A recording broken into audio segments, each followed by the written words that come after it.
ఓకేనా. ఇలా వేయాలి. దీనికి చుట్టూ బోల్డ్ ఉంటుంది, బోల్డ్ నేను చేయట్లేదు. ఓకేనా. బనానా లీఫ్ కోసం నేను 2 లైన్స్ డ్రా చేస్తున్నా ఇలా.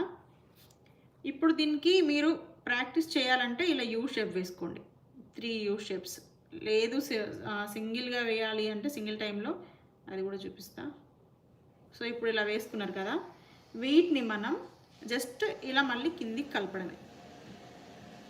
ఎంతైనా మనము ఒకటేసారి వేసిన దానికి అండ్ వీటికి డిఫరెన్స్ ఉంటుంది అన్నమాట. ఓకేనా. సో ఇలా మీ హ్యాండ్లో మ్యాజిక్. థ్యాంక్ యూ కవిత. రావి ఆకులా ఉంది. అవునా, ఇదియా, ఓకే. అండ్ నెక్స్ట్ ఇప్పుడు దీన్ని ఇలా, ఇది మీరు ప్రాక్టీస్ చేయడానికి చెప్పింది. ఇప్పుడు నార్మల్గా నేను వేస్తున్నాను. ఇది బోల్డ్ చేయాలి అండ్ బోల్డ్ కూడా చేయడానికి ఉంటుంది. ఇప్పుడు ఒక నిమిషం వేస్తున్నా.